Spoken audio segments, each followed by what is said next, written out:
people's visual literacy and their capacity to really understand some complex themes has increased exponentially. Our audience is pretty wide-ranging in terms of who we can connect to with these data visualizations.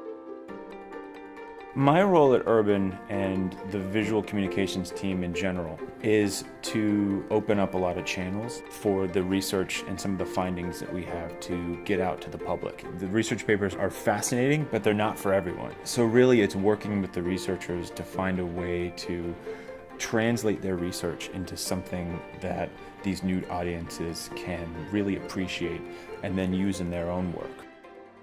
The researchers and the communications team right at the beginning are starting to talk about how part of the findings can be visualized and what form that could take. And the researchers are really excited.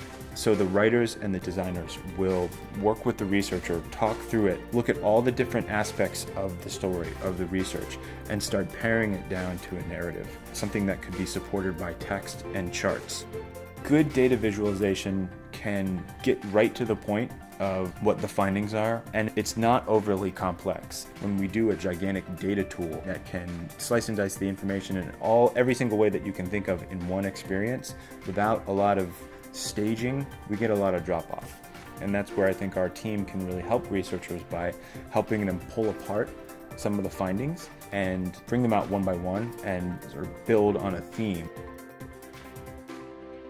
Charting Path Forward was created as a way to feature some of the research work that we did for the Charles Colson Task Force, to provide data and research to help look at why the prison system was really expanded over the last few decades and look at ways to improve the system.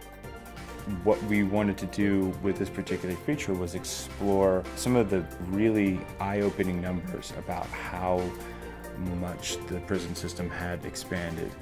Looking at some of the demographic breakdowns, looking at some of the differences in crime types. We felt that that was a really fascinating story. There was a lot of different facets to the report and to the data. We felt that for a wider audience, those things were going to be the things that were the most eye-opening. As you move through the experience, you'll actually see elements from one data viz move into the next. You'll see it build.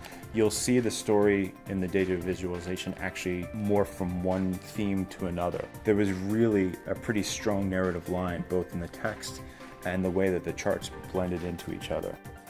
Obviously, Urban is always going to be known for the research that we do, but I think one of the things that we're becoming known for is the way that we get that data out.